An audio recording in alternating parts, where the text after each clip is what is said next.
시청자 여러분 안녕하십니까? 이슈를 더 쉽게 풀어드리는 더 뉴스 시작합니다. 국민의힘이 김만배 허위 인터뷰 의혹 배후에 민주당이 있는지 수사해야 한다며 공세를 강화하자 민주당 이재명 대표는 적반하장, 후한 무치라며 반격에 나섰습니다. 여기에 대통령 탄핵 가능성 발언까지 나오면서 여야 공방이 확산하고 있는데요. 더 정식 시간에 풀어드리겠습니다. 서울광장 아래 비밀 공간이 40년 만에 처음 공개돼 화제인데요. 넓이가 1000평이나 되고 길이도 300m가 넘습니다. 어떤 공간인지 자세히 알아보겠습니다. 먼저 오늘의 주요 뉴스부터 보시겠습니다. 검찰이 허위 인터뷰 의혹과 관련해 화천대유 대주주 김만배 씨 압수수색에 나섰습니다. 오후 중 김 씨의 추가 구속 여부도 나올 예정인데 허위 인터뷰를 대가로 돈을 받은 혐의를 받고 있는 신앙림 전 언론노조 위원장의 조사는 무산됐습니다. 대선 전 허위 인터뷰 의혹을 두고 정치권 공방이 가열되고 있습니다. 국민의힘은 희대 대선 공작 사건이라며 연일 압박에 나섰고 민주당은 적반하장이라며 반발했습니다. 쌍방울 대북 송금 의혹 수사와 관련해 이재명 더불어민주당 대표가 오는 12일 출석하겠다는 통보를 했다고 검찰이 밝혔습니다. 검찰은 단식 중인 이 대표의 상황을 고려했을 때 늦어도 이번 주에는 출석해야 한다며 사실상 불가 입장을 밝혔습니다. 고위공직자범죄수사처가 감사원과 국민권익위원회 압수수색에 나섰습니다. 전현희 전 권익위원장에 대한 감사원의 표적 감사 의혹 관련 고발이 이루어진 지 9달 만입니다. 윤석열 대통령은 오늘 오전 한 아세안 정상회의에 참석해 한국과 아세안의 실질적 협력 강화 방안을 논의했습니다. 잠시 뒤에는 아세안과 한중일이 함께하는 아세안 플러스3 정상회의에 참석합니다. 오늘 아침 24도로 시작한 서울 기온은 한낮에 32도까지 오르며 가을이 아닌 여름 더위가 이어지고 있습니다. 다만 동해안에는 약한 비가 오락가락 내리고 충남 서해안과 호남, 제주도엔 요란한 소나기가 쏟아지겠습니다. 검찰이 대선 허위 인터뷰 의혹과 관련해서 화천대유 대주주 김만배 씨 압수수색에 나섰습니다. 오늘 오후 김 씨의 추가 구속 여부도 결정될 예정인데 허위 인터뷰 대가로 돈을 받은 혐의를 받는 신앙림 전 언론노조 위원장의 오늘 조사는 무산됐습니다. 취재기자 연결합니다. 송지엔 기자. 네, 서울중앙지방검찰청입니다. 검찰이 허위 인터뷰 의혹과 관련해 신 전 위원장에 이어서 김 씨 압수수색에 나섰다고요? 네, 검찰은 오늘 오전부터 경기도 수원 김만배 씨 주거지와 화천대유 사무실 등 3곳을 압수수색하고 있습니다. 재작년 9월 신앙림 전 언론노조 위원장과 대장동 의혹에 대한 허위 인터뷰를 하고 그 대가로 1억 6천여만 원을 건넨 혐의입니다. 윤석열 대통령이 과거 검사 시절 대장동 사업 종잣돈이 됐다는 부산저축은행 부실대출금과 관련해 수사를 무마해줬다는 취지의 인터뷰였습니다. 검찰은 신 전 위원장을 압수수색한 지 닷새 만에 김 씨를 압수수색하면서 보도 경위와 대가관계 입증에 필요한 증거를 확보하고 있습니다. 이번 압수수색은 김 씨 추가 구속영장 신문 시작 직전에 이뤄졌습니다. 법원은 오늘 오전 10시부터 1시간 반에 걸쳐 구속 만료가 하루 앞으로 다가온 김 씨를 추가로 구속할 필요가 있는지 신문했습니다. 횡령과 이해충돌 방지법 위반 혐의로 김 씨에 대해 추가 영장을 내달라는 검찰의 요청에 따른 거였는데요. 이번 의혹과 직접적인 관련은 없는 혐의지만 검찰은 신문에서 김 씨의 증거인멸 가능성을 설명하면서 대가성 허위 인터뷰 혐의도 언급했습니다. 대장동 실체가 드러날 경우 이재명 대표에게 불리할 거라는 판단에 따라 신 전 위원장과 허위 인터뷰를 하면서 마치 죗값인 양 대가를 숨겼다는 겁니다. 검찰은 김 씨가 허위사실 유포라는 새로운 범죄 행위도 주저하지 않고 노골적으로 선거에 개입했다며 구속 필요성이 크다고 강조했습니다. 이에 김 씨 측은 검찰이 별건 수사를 원활하게 하려고 영장을 요청하는 게 아닌지 의심된다며 불구속 재판 필요성을 주장했습니다. 김 씨의 구속 연장 여부는 오늘 오후 6시 전에 나올 예정입니다. 네, 당초 검찰은 핵심 당사자인 신 전 위원장을 오늘 조사하려고 했죠? 네, 검찰은 앞서 신 전 위원장 측과 조사 일정을 조율하면서 말씀하신 대로 오늘 검찰에 출석할 것을 통보했지만 오늘 조사는 무산된 상황입니다. 신 전 위원장은 YTN과의 통화에서 검찰에서 조사가 가능한 날짜로 오늘을 짚었을 뿐 이후 구체적인 출석 시간은 전해주지 않았다며 검찰에 나오지 않았는데요. 일방적인 소환 통보가 나와 당황스럽다며 오늘은 추가로 연락이 오더라도 일정상 출석이 어려울 것 같다고 말했습니다. 그러나 검찰은 신 전 위원장 변호인에게 출석 날짜와 시간을 분명히 통보했다며 신 전 위원장의 주장은 사실과 다르다고 반박했습니다. 그러면서 신 전 위원장 대면 조사를 위해 조속히 다시 출석 일정을 통보할 것이라고 밝혔습니다.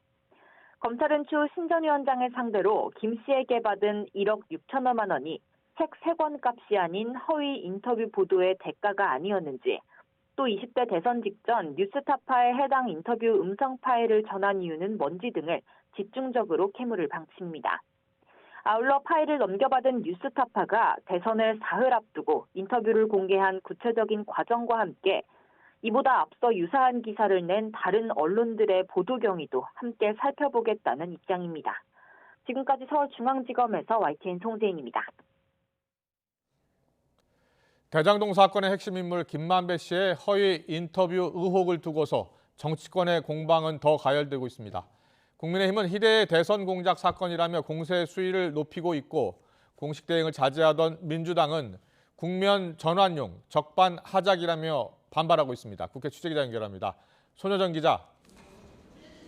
네, 국회입니다. 허위 인터뷰 의혹을 둘러싼 논란이 점차 확산하고 있는데요. 오늘 정치권 반응은 어떻게 나오고 있습니까? 네, 국민의힘은 허위 인터뷰 의혹을 대선에 영향을 주기 위한 정치 공작으로 규정하며 맹공을 이어가고 있습니다. 특히 이 사건 뒤에 민주당이 있는지를 의심하며 철저한 수사를 통해 배후를 밝혀야 한다고 강조했습니다. 대선 조작, 선거 조작 전문 조직들이 이 땅에서 반드시 사라지도록 발본 세워내야 됩니다. 그 배후 몸통이 누군지 철저하게 가려내야 됩니다. 이 사건의 배후에 민주당이 인지되어 있어도 철저하게 수사해야 할 것입니다. 윤재욱 원내대표도 대선 공작 게이트 대응 긴급 대책회의를 열고 대응 방안을 논의했습니다. 윤 원내대표는 회의가 끝난 뒤 이번 사건은 희대의 국기 문란 행위이자 국민 주권 도둑질 범죄라며 진상규명과 함께 해당 인터뷰를 보도한 매체들에 대한 고발도 검토하겠다고 밝혔습니다. 이렇게 여당이 공세 수위를 높이자 그동안 사실관계 파악이 우선이라며 신중한 태도를 유지하던 민주당도 적극 반박에 나섰습니다. 단식 중인 이재명 대표는 한 언론과의 인터뷰에서 정부 여당이야말로 적반하장 행태를 보이고 있다고 비판했습니다.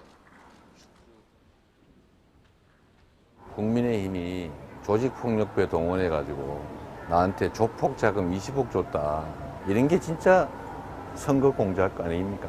근데 그거 무혐의했다가 법원이 기소 결정했대요. 적반하장, 후안무치, 대표적 사례지. 민주당 지도부도 일제히 비판 메시지를 쏟아내며 여당의 공세를 국면 전환용 카드라고 주장했습니다. 박찬대 최고위원은 당 최고위원 회의에서 대선 기간 이재명 당시 후보를 향해 거짓 의혹을 제기하며 대선 공작을 벌인 건 국민의힘이라며 특검으로 반드시 실체적 진실을 밝히겠다고 말했습니다. 네, 잠시 뒤에 국회에서 대정부 질문이 이틀째 진행이 되는데요. 어떤 주제들이 다루어질까요? 네, 여야는 어제에 이어 오늘 외교 통일 안보 분야 대정부 질문에서 쟁점 현안을 두고 거친 신경전을 이어갈 전망입니다. 대정부 질문에는 한덕수 국무총리를 비롯해 박진 외교부 장관, 김영호 통일부 장관, 이종섭 국방부 장관 등이 출석할 예정인데요. 정부를 상대로 일본 후쿠시마 원전 오염수 방류 조치에 대한 질의가 이어질 전망입니다. 민주당을 비롯한 야당은 일본의 오염수 방류를 규탄하는 동시에 정부의 안이한 대응을 꼬집으며 비판 수위를 높일 계획입니다. 반면 국민의힘은 야당의 공세를 괴담과 가짜 뉴스를 동원한 선동으로 규정하며 수산업계 지원과 방류 모니터링 강화 등을 주문할 것으로 보입니다. 이 밖에 최상병 수사 과정에서의 외압 의혹, 홍범도 장군 흉상 이전 문제 등도 거론될 전망입니다. 정부의 외교 대북 정책을 놓고도 여야의 선명한 시각차가 드러날 것으로 관측됩니다. 지금까지 국회에서 전해드렸습니다. 쌍방울 대북 송금 의혹 수사와 관련해 이재명 민주당 대표가 오는 12일 다음 주 화요일에 출석하겠다는 뜻을 검찰에 통보했습니다.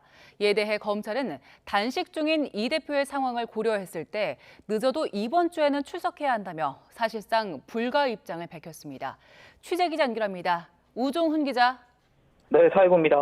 네, 이재명 대표 조사 일정을 놓고 검찰과 기싸움이 이어지고 있는데 검찰은 어떤 입장입니까? 네, 수원지방검찰청은 오늘 이재명 대표 측이 오는 12일 출석하겠다고 통보해왔다고 밝혔습니다. 그러면서 검찰은 내일에서 9일 사이 이번 주 출석을 요구했다고 덧붙였습니다. 이 대표 측은 다음 주 출석 통보에 대해 검찰이 사실상 불가 입장으로 선을 그은 것으로 보입니다. 양측이 조사를 희망하는 시기가 다른 셈인데 검찰은 오늘로 단식 일주일째를 맞는 이 대표 건강을 고려하면 다음 주 조사에는 지장이 빚어질 수밖에 없다는 입장입니다. 또 검찰은 이번 주 출석을 요구한 이유를 밝히며 앞서 이 대표 측이 검찰 소환 통보에 2차례 불응한 적 있다는 내용도 덧붙였습니다. 만약 이 대표가 이번 주 출석하지 않으면 검찰의 출석 요구에 3차례 불응하는 셈이 되는데요. 이렇게 되면 형사소송법상 통상적으로 체포영장을 청구할 수 있는 요건이 된다는 점을 검찰이 고려한 게 아니냐는 해석도 나옵니다. 이번 사건의 핵심 당사자 가운데 한 명인 이화영 전 경기도 평화부지사의 입장에 변화가 있을 거란 관측도 나온다고요? 네, 이화영 전 부지사는 당시 경기도지사였던 이 대표가 쌍방울 대북 송금을 알고 있었는지를 놓고 입장을 재번복하고 있습니다. 앞서 이 전 부지사가 쌍방울 대북 송금 사실을 이 대표에게 보고했다고 검찰에 진술했다는 사실이 알려지며 이 대표와 연결고리가 형성될 수 있다는 관측이 나왔습니다. 그러나 이 전 부지사의 변호인은 어제 이 전 부지사가 길어진 구속수사의 스트레스 속에서 했던 해당 진술을 증거로 인정할 수 없다는 입장을 직접 밝힐 예정이라고 말했습니다. 다만 이 대표에게 보고했다는 진술 자체가 거짓인지를 묻는 질문에는 입장이 나오면 알 수 있을 것이라며 즉답을 피했습니다. 이 전 부지사의 입장은 이르면 이번 주, 늦어도 다음 재판이 열리는 오는 12일 이전에는 나올 것으로 예상됩니다. 이 대표 소환 조사가 임박한 상황에서 이 전 부지사가 어떤 입장을 내놓을지에도 관심이 쏠리고 있습니다. 지금까지 사회부에서 전해드렸습니다. 전현희 전 국민권익위원장에 대한 감사원의 표적감사 의혹 등을 수사하는 고위공직자 범죄수사처가 감사원과 권익위 압수수색에 나섰습니다. 관련 고발이 이루어진 지 9달 만인데요. 취재기자 연결해서 자세히 알아보겠습니다. 임성호 기자. 네, 사회부입니다. 네, 공수처가 감사원과 권익위를 동시에 압수수색했다고요? 네, 공수처 특별수사본부는 서울 종로에 있는 감사원과 정부 세종청산의 국민권익위원회를 전격적으로 압수수색했습니다. 감사원이 자신을 표적감사했다는 전현희 전 국민권익위원장의 고발사건 관련 자료를 확보하기 위해서입니다. 전 전 위원장이 지난해 12월 최재해 감사원장과 유병호 감사원 사무총장, 권익위 고위 관계자 A씨 등을 공수처에 고발한 지 9개월 만입니다. 앞서 감사원은 지난해 9월 전 위원장의 근무 태만 의혹 등 10여 개 사안에 대해서 특별감사를 벌였습니다. 또 전 위원장이 추미애 전 법무부 장관 아들 군 특혜 의혹과 관련된 권익위 유권 해석에 부당하게 개입한 정황이 있다며 검찰에 수사를 의뢰하기도 했습니다. 전 위원장은 해당 감사가 자신을 사퇴시킬 목적으로 진행된 표적감사라며 반발해왔습니다. 이후 지난 6월 감사원이 감사 결과를 발표하면서 논란은 더욱 커졌습니다. 감사원이 전 위원장에 대해서 갑질로 징계 처분을 받은 직원의 선처를 구하는 탄원서를 써준 데에 대해서만 주의 처분을 한 겁니다. 반면 법률사무소 차명 운영 의혹 등 7건에 대해선 문제가 없는 것으로 파악했습니다. 또 근무 태만 의혹에 대해서는 세종청사에서 근무한 89에 89일 중에 83일을 오전 9시 이후에 출근하기도 했다고 언급했을 뿐 별도 처분 요구는 하지 않았습니다. 추미애 전 장관 아들의 공약과 관련해 2020년 권익위가 내린 이해 충돌 없음 결정에 전 위원장이 부당하게 개입했다는 의혹도 실형을 일탈 남용했다고 단정짓기 어렵다고 판단했습니다. 그러자 야당에서는 표적감사, 맹탕감사라는 비판이 거세게 제기되기도 했습니다. 공수처는 오늘 압수물 분석을 마치는 대로 감사원 관계자들을 소환할지를 정할 방침입니다. 지금까지 사회부에서 YTN 임성호입니다. 윤석열 대통령이 한 아세안 정상회의에서 2030 부산 엑스포 유치에 대한 지지를 요청했습니다. 오후에는 아세안과 한중일이 함께하는 아세안 플러스 3 정상회의에서 북한의 비핵화를 위한 국제사회의 단결된 대응 필요성을 강조할 예정인데 대중국 메시지에도 관심이 쏠립니다. 현재 나가 있는 취재기자 연결합니다. 강희경 기자. 네, 자카르타에 나와 있습니다. 네, 오늘이 순방 이틀째인데요. 조금 전에 한 아세안 정상회의가 열렸다고요? 네, 윤석열 대통령은 어제 늦은 오후 인도네시아 자카르타에 도착해 아세안 관련 일정에 돌입했습니다. 먼저 오전에 한 아세안 정상회의가 열렸습니다. 윤 대통령은 모두 발언에서 지난달 캠프 데이비드에서 한미일 3국은 아세안이 주도하는 지역 구조에 대한 전적인 지지를 바탕으로 신규 협력 분야를 발굴해 나가기로 했다고 밝혔습니다. 이를 위해 연례 한미일 인도태평양 대화를 발족하고 아세안과 태평양 도서국의 해양 안보를 위한 협력 프레임워크도 새롭게 출범했다고 소개했습니다. 2030 부산 세계 박람회 유치에 대한 관심과 지지도 잊지 않았는데요. 직접 들어보겠습니다. 우리의 발전 경험을 아세안을 포함한 많은 해양국가, 많은 이웃나라들과 공유하고자 합니다.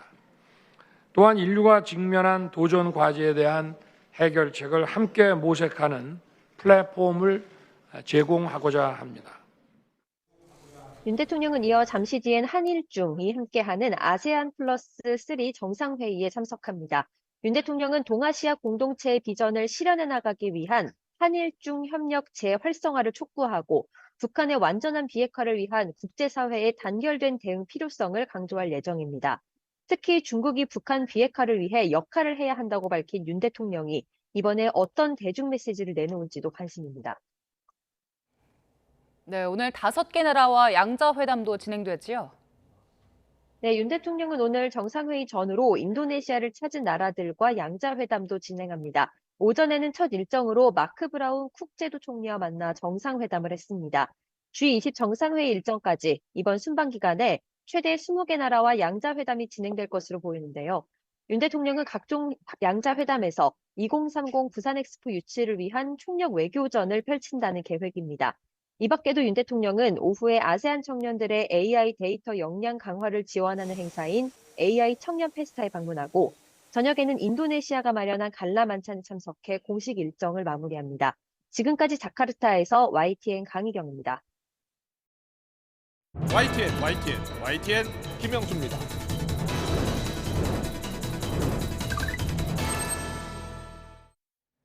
김정은 국무위원장이 러시아를 방문해서 푸틴 대통령을 만나 무기 거래 등 군사 협력을 논의할 것이란 보도가 나온 지 하루 만에 미 백악관은 북한이 러시아에 무기를 제공할 경우엔 대가를 치를 것이라며 엄중 경고했습니다. 먼저 워싱턴에서 권중희 특파원의 보도부터 보고 오겠습니다. 제이크 설리번 백악관 국가안보회의 보좌관은 북한과 러시아 간 무기거래 협상이 겨울을 앞둔 시점에 이뤄지는 점을 주목했습니다. 우크라이나의 곡물 창고와 난방 인프라를 공격할 포탄을 북한에서 제공받으려는 의도라는 겁니다. 북러 간 무기거래가 현실화할 경우 경고 메시지도 명확히 했습니다. Conquer territory that belongs to another sovereign nation. This is not going to reflect well on North Korea, and they will pay a price for this in the international community. 설리번 보좌관은 최종 결정권자인 김정은의 셈법이 왜 바뀌었는지 말할 수는 없지만 러시아에 무기를 제공하지 않겠다던 약속은 지켜져야 한다고 압박했습니다. 그러면서 북한이 러시아에 무기를 넘기지 않도록 설득할 기회를 찾겠다고 밝혔습니다. But we will continue to look for opportunities to dissuade the North Koreans from taking this step, to get others to do the same, and to report to the world what we are seeing in terms of the actively advancing discussions that. 미 국무부도 김정은이 푸틴을 만나기를 기대한다는 정보를 갖고 있다며 북러 정상회담서를 확인했습니다. 다만 러시아가 북한에서 무기를 찾는 건 그만큼 전황이 어렵다는 반증이라고 분석했습니다. Russia has been forced to search desperately around the world for weapons it can use in its war in Ukraine because of our sanctions and export controls. 김정은과 푸틴 간 회담서를 처음 보도했던 뉴욕타임스는 북한이 무기 제공 대가로 러시아의 군사 기술을 바라고 있다며 최근 실패한 위성 발사와 핵탄두 소형화 기술을 예로 들었습니다. 워싱턴에서 YTN 권준기입니다. 네, 보도대로 김정은 북한 국무위원장이 푸틴 러시아 대통령을 만나기 위해서 가능성이 높은 블라디보스토크로 간다면 이번에도 전용 열차를 이용할 가능성이 크다는 전망이 나오고 있습니다. 김 위원장은 4년 전인 2019년 4월 푸틴 대통령과의 첫 정상회담을 위해서 블라디보스토크를 찾았을 때도 저렇게 열차를 이용했습니다. 블라디보스토크는 평양에서 약 1,100km 정도 떨어져 있죠. 북한의 열악한 철도 상황을 고려해도 하루 만에 이동이 가능한 거리입니다. 2019년 당시 두만강 철교를 통해서 러시아로 진입해 접경 지역인 핫산역에 들러서 환영 행사를 간단히 가졌었고요. 블라디보스토크에 이어서 도착을 했는데 이번에도 비슷한 동선으로 이동할 가능성이 크다고 합니다. 김 위원장은 2019년 2월 북미 정상회담을 위해 베트남 하노이로 갈 때도 역시 전용 열차를 이용했습니다. 중국을 관통했고 2박 3일 동안 무려 4,500km의 열차 행군, 대장정을 했습니다. 당시 기차역에서 잠깐 휴식을 취하며 담배를 피우는 모습이 공개되면서 화제가 되기도 했습니다. 김정은 위원장이 빠른 비행기 대신에 저렇게 육로 이동을 선호하는 가장 큰 이유는 바로 안전 우려 때문인데요. 항공기는 이륙 후에 운항 경로가 노출이 되기 때문에 격추 위험을 배제할 수 없지만 열차는 상대적으로 신변안전 관리가 쉽다는 판단 때문입니다. 실제로 김정은 위원장이 타는 전용 열차는요. 전체 열차 외벽과 창문 바닥이 방탄 소재로 만들어져서 폭탄이 터져도 끄떡없는 것으로 알려지고 있습니다. 장갑차를 뛰어넘는 수준의 안전성은 물론이고 집무실에 준하는 다양한 시설도 갖추고 있는 것으로 전해지고 있습니다. 과거 북한 매체가 공개했던 전용 열차 내부 모습 보고 계시는데요. 통신시설, 또 회의실 등이 눈에 띕니다. 김 위원장은 이번 방문에서 러시아 태평양 함대 사령부와 블라디보스토크에서 북쪽으로 약 1,500km 떨어진 보스토치니 우주기지에도 방문할 가능성이 있는 것으로 전해지고 있습니다. 네, 그리고 지난달 북한의 경호 의전 인력 20명이 기차로 블라디보스토크로 이동한 뒤에 비행기로 갈아타 모스크바로 향했던 만큼 김 위원장이 모스크바를 방문할 가능성도 제기되고 있습니다. 자, 북한과 외국의 정상회담 계획이 이렇게 사전에 자세히 공개된 적이 없습니다. 그래서 일정이 노출된 만큼 계획을 바꿀 가능성도 있습니다. 과연 김정은 위원장과 푸틴 대통령의 두 번째 만남이 성사될지, 또 전쟁 중인 푸틴 대통령과 두 차례 위성 발사 실패로 궁지에 몰린 김정은 위원장이 만난다면 어떤 거래를 하게 될지, 전 세계가 지금 더욱더 가까워지고 있는 동러 간 밀착 행보를 주목하고 있습니다. 지난달 말 현직 경찰관이 서울 용산에 있는 주상복합 아파트에서 추락사한 사건과 관련해 경찰이 이태원 클럽 한 곳에 대해 강제 수사에 나섰습니다. 서울 용산경찰서는 어제 오후 추락사 현장에 있던 일행 가운데 일부가 방문한 걸로 추정되는 이태원 클럽 한 곳을 압수수색했습니다. 경찰은 해당 클럽 CCTV 영상 등을 확보해서 모임 참석자 가운데 누가 클럽을 방문했는지, 마약 투약과 관련이 있는지 등을 살펴볼 계획입니다. 경찰은 지난달 27일 숨진 경찰관이 마약류 단순 투약에 그치지 않고 직접 구매했을 가능성에 대해 수사력을 집중하고 있습니다. 약물에 취한 채 롤스로이스 차량을 몰다가 20대 여성을 치어 뇌사에 빠뜨린 남성이 구속 상태로 재판에 넘겨졌습니다. 서울중앙지방검찰청은 27살 신모 씨를 특정범죄 가중처벌법상 도주치상과 위험운전치상, 도로교통법 위반 혐의로 구속 기소했습니다. 신 씨는 지난달 2일 서울 압구정역 인근 도로에서 향정신성 약물을 복용한 상태로 롤스로이스 차량을 운전하다가 인도로 돌진해서 20대 여성을 의식불명에 빠지게 한 혐의를 받습니다. 검찰은 신 씨 자택에서 발견된 억대 돈다발이 또래 폭력 조직이나 마약과 관련됐을 가능성도 계속 수사할 방침입니다. 성범죄자는 재범 방지 차원에서 아동 청소년 관련 기관을 비롯한 일부 직종에는 취업이 제한됩니다. 다수와 접촉이 많은 업종도 여기에 포함되는데 업종마다 제한 기준이 뒤죽박죽이어서 제도 정비가 필요하다는 지적이 나옵니다. 임예진 기자의 보도입니다. 지난 6월 교제하던 남성이 함께 성관계하는 모습을 몰래 사진으로 찍었다는 걸 알게 된 A씨. 남자친구의 휴대전화에는 다른 여성들의 신체와 성관계 장면도 사진과 영상으로 저장돼 있었습니다. 너무 당당하게 그냥 이뻐서 이렇게 하고 그냥 뭐 미안한 기색도 없이 하필 제가 뒷모습이어서 불행 중 다행이라고 해야 될지 만약에 제 얼굴이 나오거나 뭐 동영상이거나 이랬으면 지금은 회사 다니고 있는데 회사도 아마 못 다녔을 것 같은.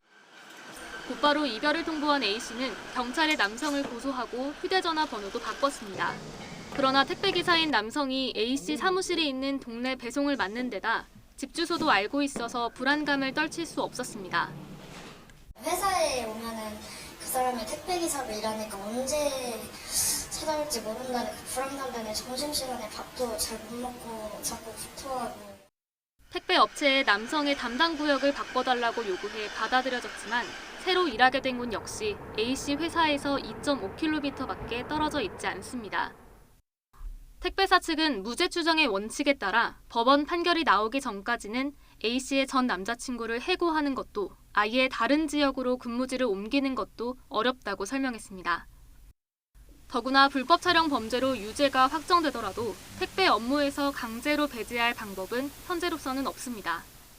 택배기사에게 적용되는 화물자동차법에는 카메라 등을 이용한 성범죄자의 근무를 제한한다는 내용이 없기 때문입니다.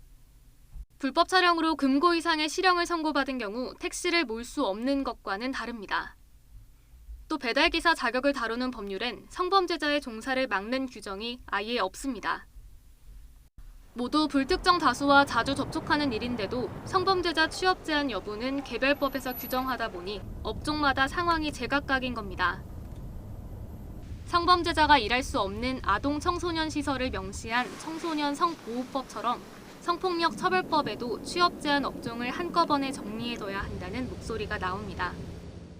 한눈에 볼 수 있게 이제 이렇게 그 성폭법 안으로 가져오고 이거를 부수 처분으로 명확하게 해주면 이 일에 종사하려고 하는 사람 입장에서나 혹은 이런 업무를 이용하는 어떤 국민들 입장에서나 훨씬 더 이 부분에 대해 명확하게 알 수 있고 좀 안도할 수도 있고. 재범 방지라는 성범죄자 취업 제한 제도의 취지를 달성하려면 일관된 기준을 세우고 철저히 관리 감독해야 한다는 지적입니다. YTN 임혜진입니다. 최근 무차별 흉기 범죄가 잇따르면서 경찰은 엄정 대응을 예고했습니다. 현장에서 범인을 제압하는 경찰들의 모습도 좀 바뀌었는데요. 영상으로 보겠습니다. 지난달 27일 저녁 6시 반쯤입니다. 퇴근 시간이지요. 충북 청주 서원구의 한 사거리에서 남성이 흉기를 들고 돌아다닌다는 신고가 접수됐습니다.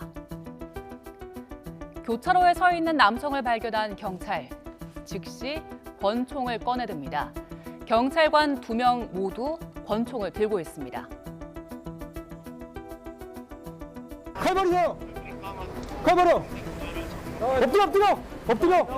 엎드려! 나오라고요! 엎드려! 더! 경찰이 총을 들고 엎드려서 칼을 버리라고 말하자 남성이 주춤하며 몸을 낮춥니다. 경찰이 다가가서 흉기를 발로 차버리며 남성은 현행범으로 체포됐는데요. 제압에는 20초 정도 걸렸다고 합니다. 경찰은 바디캠에 찍힌 이 영상을 경찰청 SNS에 올렸습니다. 경찰의 총기 사용은 매번 논란을 불러왔는데요. 이번은 어땠을까요? 경찰이 강력하게 대응해서 위험을 사전에 잘 차단했다. 이렇게 지지하는 의견이 많았습니다.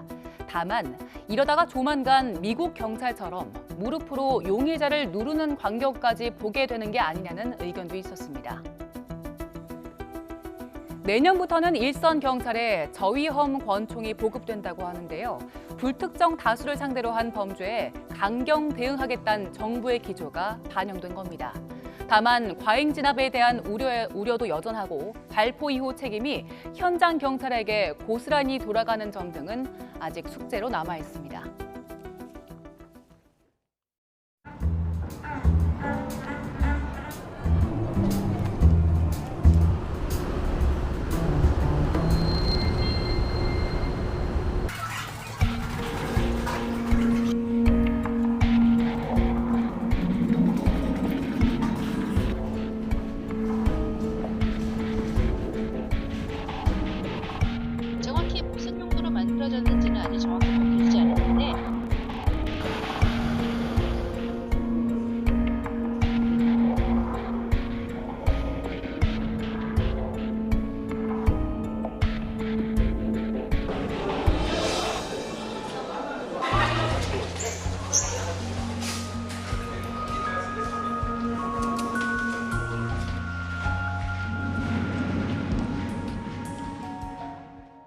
네, 저희가 영상으로 좀 전해드렸는데요. 시청 앞 서울광장 아래 40년 동안 숨겨져 있었던 지하 공간이 전격 공개가 됐습니다.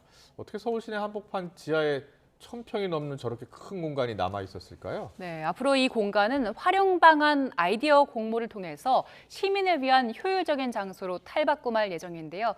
관련해서 이재원 도시건축정류소 대표와 분석해 보겠습니다. 어서 오세요. 네, 반갑습니다. 네, 반갑습니다. 이 대표님 어제 공개된 화면 보니까 열심히 설명하고 계셨는데 이쪽 공간이 있다는 것을 언제 아셨어요? 서울시에서 지금 현재 지하철 역사 혁신 프로젝트를 진행을 하고 있습니다. 네. 그래서 그 프로젝트를 하면서 이제 서울의 주요한 4가지 여의나루, 신당, 문정, 서울시청역을 대상으로 시범 사업을 하고 있습니다. 아, 그렇군요. 예, 그 과정에서 이제 저 공간을 발견하고 확인하고 어떻게 활용할지 지금 생각하고 계신 거죠? 예. 네. 이 공간을 이제 공개해야겠다라고 준비하기까지 여러 가지 과정이 있었을 텐데 어려움은 없으셨습니까? 예, 아까 말씀드렸던 3가지 역과 달리 이 역은 335m나 더 길고 그 다음에 또 환기가 좀 안 되고 있습니다. 환기가 안 돼요, 저희가? 예. 그리고 채광도 없고요, 당연히. 그래서 그러네요. 조명만 조금밖에 없어요.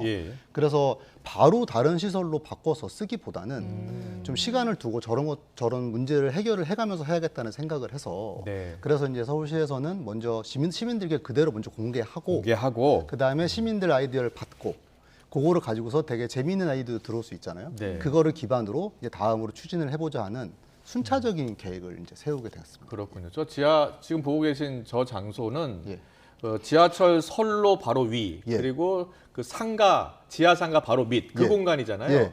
그러면 그동안 저 공간을 제대로 활용을 못한 거잖아요. 저 공간이 어떻게 처음 만들어진 겁니까? 저 공간을 아시려면 이제 저희 탐사 그 루트나 이런 거를 보시면 그 지하철선이 저쪽이 2호선 그다음에 여기 나오시는 것처럼 2호선 그다음에 시청역 그다음에 서울 지하 다 연결이 되어 있습니다. 근데 이제 시청역이 제일 먼저 만들어졌고요. 시청역 그 전에 저기 보이시는 시티스타몰이라고 되어 있는 데에 노란색이 좀 넓은 곳이 있습니다. 저기가 1967년에 만들어진 새서울 지하상가였어요. 저기 위에 살짝 올라간 부분이요. 저기가 원래 올라가 있고 지하철을 밑에 깔다 보니까 자 밑에 보니까 2호선 선로 보이고 숨은 공간 그래서 장난감 도서관에서 오른쪽 선로 위에다 상가를 만들었고 저 볼록 튀어나온 데 연결을 하려다 보니까 계단을 넣고 거기가 생기게 됐어요. 그런데 하나 또 말씀드리고 싶은 건 저때 지하철 공사는 다 파가지고 콘크리트를 공사하는 거였거든요. 그랬군요. 그러니까 저기만 비울 수는 없는 거예요. 흙으로. 그러다 보니까 저 공간만 남겨둬야 되는 거라고 저희가 지금 추정하고 있습니다. 지하철 당시 공법 이야기 해주셨어요. 이 공간이 1000평이라고 하는데 그 정확한 위치와 규모를 조금 저희가 상세하게 살펴보는 게 좋을 것 같은데요. 그림 좀 띄워주시죠. 이 부분을 좀 설명해 주실 수 있겠습니까? 그러니까 저희가 총 길이는 335m 되고요. 그래서 천천히 걷다 보면 15분 정도는 걸을 수 있더라고요. 왼쪽 화면은 저희가 자주 다니는 곳이고요. 그다음에 높이는 오른쪽은 바로 밑에 지하. 요 통로로 들어가면 여기가 장난감 도서관 자리인데 바로 들어가게 됩니다. 이쪽으로 들어가서 쭉 335m를 걷게 되고 이쪽은 기둥이 있어요. 일부는. 그래서 기둥이 있는 거는 밑에 지하철 역과 연계됐다고 저희가 생각하고 있고요. 그다음 그 상부는 도로가 있어서 했다고 생각을 좀 하고 있습니다. 그렇군요. 알겠습니다. 자, 서울 땅속에 숨겨진 다른 비밀 장소들도 있잖아요. 보면 여의도 벙커도 앞서 화면 보여드렸고 보니까 경희궁 방공호도 있고 신설동 유령역도 있고 다 어떻게 운영이 되고 있나요? 여의도 그 벙커 같은 경우는 지금 서울시립미술관에서 이제 미술관으로 사용을 하고 미술관으로요? 있고요. 그래서 지하에서 가능한 미술 같은 것들을 하고 있는 걸로 저희가 알고 있고 경희궁 방공호는 지금 다큐멘터리라든지 이런 미디어 아트라든지 그런 것들을 지금 느낌 살려서 상영하는 곳으로 쓰이고 있고요. 그렇군요. 신설역은 영화 촬영 같은 것들을 했다고 알고 있습니다. 영화 촬영도 하고요. 그러면 자 이번에 공개된 1000평의 지하 공간 어떻게 활용을 하게 되는 겁니까? 그럼 이제 저희가 지금부터는 9월 8일부터 저희 시민들께 6번 6일 동안 총 24회의 탐사를 합니다. 그 탐사를 하면서 이제 저희가 6일부터 10월 10일까지 뭐 전 국민을 대상으로 연령과 관련 없이 모든 아이디어를 받습니다. 그래서 아이디어를 먼저 모아서 저희가 이제 먼저 휴식 공간으로 만들었으면 좋겠는데 거기다 혹시 지금 채광이 안 돼서 나무도 심을 수 있나요? 심을 수 있을 것 같은 게 예. 하나 저희가 물어보는 건 공모전에서 네. 시청 광장하고 어떻게 위아래를 연결할 수 있을지. 그거 더 좋겠네요. 예, 그거를 저희가 많이 물어볼 겁니다. 예. 그래서 그렇게 되면 광장이 여러 광장이? 층이 생기는 거죠. 네. 아, 그렇겠네요. 예. 앞서 설명해 주셨을 때는 그 장난감 도서관이랑 연결되는 통로가 하나 있었고 네. 그거 말고는 또 다른 통로가 없는 다른 겁니까? 통로는 저쪽에 지하철 1호선 시청역, 네. 2호선 시청역으로 나오는 통로가 있습니다. 아, 예. 지금 이 상황에서 이게 1000평이니까요. 예. 입구가 2개만 있으면 좀 부족할 수 있을 맞습니다. 것 같은데 입구를 더 뜰 수도 있어요. 그럴 수 있을 것 같습니다. 공모를 통해서 아이디어를 받고요. 예. 그다음에 그런 기술적인 문제들은 전문가들과 의논을 하면서 네. 점점 만들어 갈 생각입니다. 예, 여의도 벙커 앞서 경희궁, 방공호, 신설동, 유령역 뭐 다 지금 사용이 되고 있는 곳이니까 네. 좀 더 색다른 곳으로 만들었으면 좋겠는데 개인적으로는 어떤 공간이 만들어졌으면 좋겠습니까? 저는 예. 저는 도심지에서 못하는 일을 할 수 있는 곳을 하면 좋겠어요. 예를 들어서요? 예. 아니, 그냥 저희 가면은 예. 되게 조용하고 근데 시끄러운 곳도 있고 네. 심지어 저기는 종유석 같은 것도 생겼거든요. 아, 그 종유석이 있다면서요? 예, 여기 예. 안에. 저 위에 근대 배수로가 지나갑니다. 그러니까 일제 시대 때 만들어 놓은 우리 그 근대 배수로가 지나가서 잠깐 볼까요? 종유석이 예. 원래 동굴에만 있는 건데. 맞습니다. 그죠? 그래서 인간이 만들어낸 동굴 저 같은 보이는 곳입니다. 거 보이잖아요. 종유석 위에도 있고 아래도 있고. 예. 석순도 있고요. 석순도 있고. 예, 그래서 근데 저거는 뭐 꼭 써야 되는 건 아니지만 저기 보통 오래 걸리잖아요. 저렇게 쌓여지기까지. 맞습니다. 오래 걸렸던 것 같습니다. 예. 지금 이제 시민들도 볼 수 있다고 하던데 어떻게 볼 수 있습니까? 서울시에 있는 그 예약 사이트에 들어가서요. 예. 예약 사이트에 들어가서 예약을 하시면 이제 시간에 맞춰서 잘 예약하시고 보실 수 있습니다. 그럼 이제 들어가면은 직접 설명도 듣고 탐방을 하는 건가요? 예. 도스트 분이 계시고요. 네. 도스트 분이 이제 저희가 같이 공개한 자료와 함께 설명을 일일이 해주시고 제가 지금 말씀드린 것보다 훨씬 자세히 정확하게 설명을 또 해주실 거라고 생각합니다. 어제쯤부터 보도가 나왔던 것 같은데 맞습니다. 신청은 좀 많이 들어오고 있나요? 신청은 꽤 들어오는 걸로 알고 있습니다. 아, 그래요? 예. 꼭 와서 보시면 좋겠습니다. 알겠습니다. 그 환기가 안 된다고 하셨잖아요. 예. 그래서 좀 환기 시설을 빨리 서둘러서 만들어야 될 것 같다는 생각이 들고. 맞습니다. 예. 또 혹시 무슨 일이 있을지 모르니까 대피로도 좀 맞습니다. 확보해야 되고. 예. 그거 좀 시간이 걸릴까요?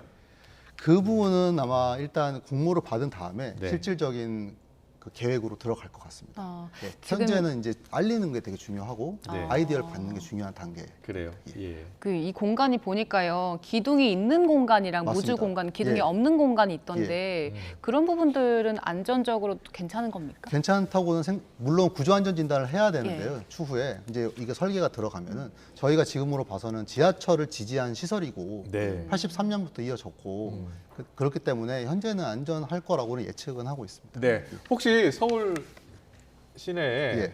저런 공간이 더 있는 거 아니에요? 더 있을 것 같습니다. 아, 그렇죠. 예, 예. 더 있을 것 같고 예. 많이 찾아서 서울이란 도시가 네. 500년이 됐고 그 다음에 특히나 이제 근대 도시로 만든 지는 제 생각엔 100년 그렇죠. 아니고 더 본격적으로 만든 거는 60년부터거든요. 예. 그러면 그 사이에 우리가 당연하게 생각했지만 이제 우리가 잊었던 공간들이 이제 어딘가 있고 네. 그런 것들을 찾아서 새롭게 다시 만드는 일들이 일어나면 예. 서울이 더 풍요롭고 활기찬 곳이 되지 않을까 저희 생각합니다. 시청 앞 광장 모습 보니까 2002년 서울 월드컵 때가 생각이 나네요. 맞습니다. 예, 시민들을 위한 공간으로 거듭 태어났으면 좋겠습니다. 지금까지 이재원 도시건축정유소 대표와 함께 얘기 나눠봤습니다. 감사합니다. 잘 들었습니다. 고맙습니다.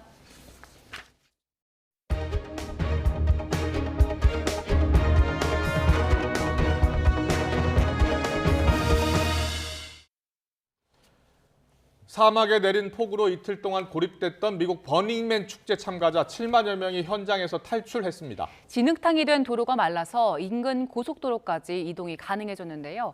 차량이 한꺼번에 몰리면서 정체가 빚어지기도 했습니다. 보도에 이상순 기자입니다. 미국 네바다주 블랙록 사막 한복판에 캠핑카 등 차량 수천 대가 줄지어 있습니다. 버닝맨 축제 참가 중에 지난 주말 폭우로 이틀 동안 갇혀 있다가 탈출하는 차량 행렬입니다. 가장 가까운 고속도로가 약 8km 거리인데 차량이 한꺼번에 몰려 혼잡이 빚어지기도 했습니다. It was a great burn until it rained, and then it just gets muddy. No worries. We have all provisions, and they communicated well. So we're just like, you just get out a day later. 축제가 열린 블랙록 사막은 지난 주말 두세 달치 비가 한꺼번에 와 주변이 진흙탕으로 변했습니다. 축제 주최 측에 따르면 월요일 차량 통행이 재개되기까지 7만여 명이 고립돼 있었습니다. I've been bringing art to Burning Man for 7 years, and we're out here with a solid group of veteran burners. Some people have been doing this for 20 years, and we've never seen anything like this. We've gotten about an inch of rainfall over the last 48 hours. 차량 이동이 불가능해지자 일부 참가자들은 10km의 진흙탕길을 걸어서 빠져나왔습니다. 버닝맨 축제는 물과 음식 등을 자급자족하는 게 원칙이어서 큰 혼란은 없었던 것으로 전해졌습니다. It was incredibly muddy. We had to, a lot of us, put bags over our shoes or tape them over our feet in order to protect our feet or our shoes. But overall it wasn't bad. Nothing bad happened. It was just muddy. 1990년부터 사막에서 9일 동안 열리기 시작한 버닝맨 축제는 미국 특유의 반문화 축제입니다. 버너로 불리는 참가자들이 숙박시설과 설치물을 직접 제작해 블랙록 시티를 세우고 모든 거래는 물물 교환으로 이루어집니다. 하지만 최근 입장료 등 기본 경비가 우리 돈 200만 원에 이르고 부유층 참가자들이 크게 늘면서 버닝맨 정신을 잃었다는 비판을 받고 있습니다. YTN 이상수입니다.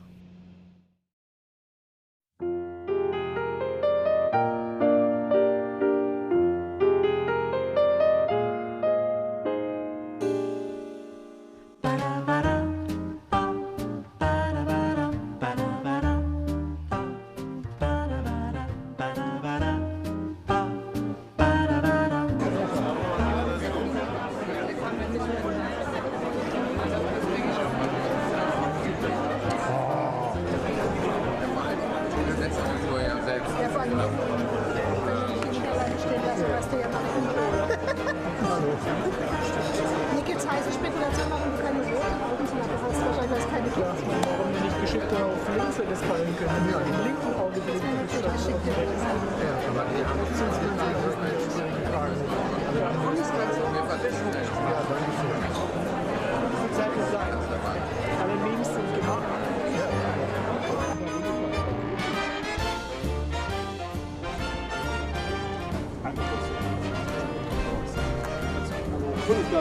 willkommen.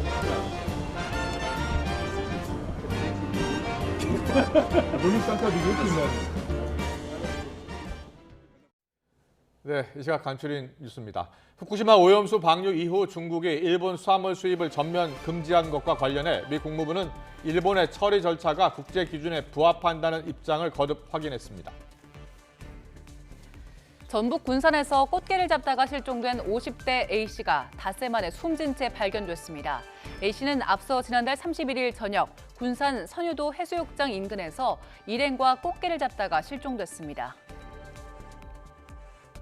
성폭행 혐의로 재판에 넘겨진 20대 주한미군 장병이 1심에 이어 항소심에서도 실형을 선고받았습니다.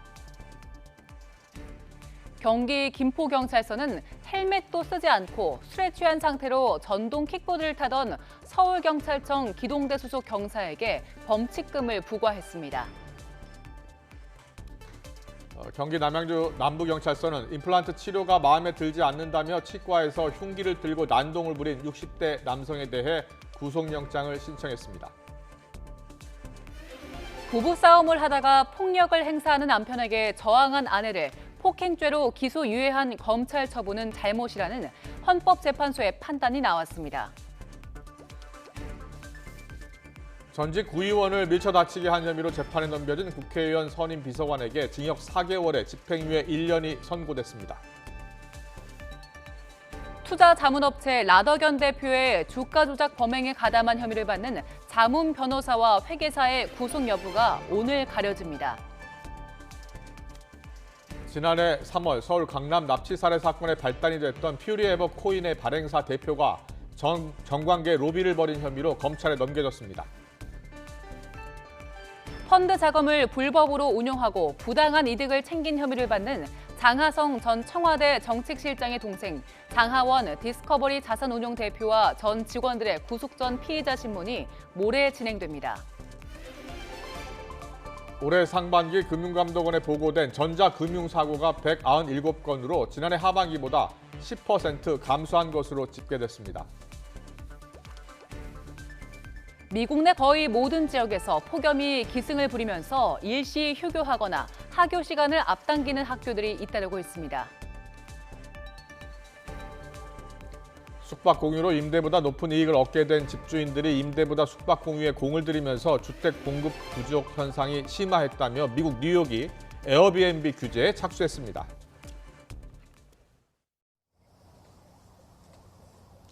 가을이 맞나 싶을 정도로 더운 날씨가 이어지고 있습니다. 현재 서울 기온은 31.4도까지 올랐고요. 습도가 높아서 더 덥게 느껴지고 있습니다.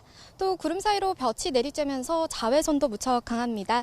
당분간 한낮에는 기온이 30도 안팎까지 크게 올라 예년보다 더운 날씨가 이어질 전망입니다. 오늘 내륙은 구름만 많은 날씨가 이어지고 있습니다. 다만 동풍의 영향을 받는 동해안 지방은 비가 오락가락 이어지고 있고요. 충남 서해안과 호남, 제주도는 저녁까지 대기 불안정으로 인한 소나기 가능성이 있겠습니다.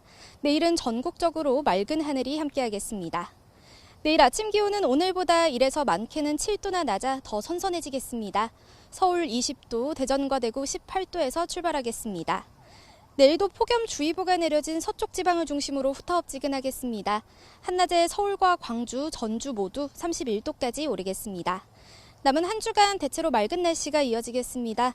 다만 아침에는 선선하고 한낮에는 늦더위가 남아있어 일교차가 10도 안팎으로 크게 벌어질 전망입니다.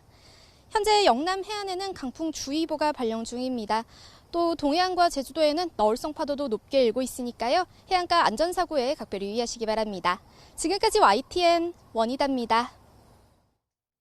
네, 국민의힘이 김만배 허위 인터뷰 의혹 배후에 민주당이 있는지 수사해야 한다며 공세를 강화하자 민주당 이재명 대표는 적반하장, 후한 무치라며 반격에 나섰습니다. 여기에 대통령 탄핵 가능성 발언까지 나오면서 여야 공방이 확산하고 있습니다. 잠시 뒤 더 정치 시간에 풀어드리겠습니다.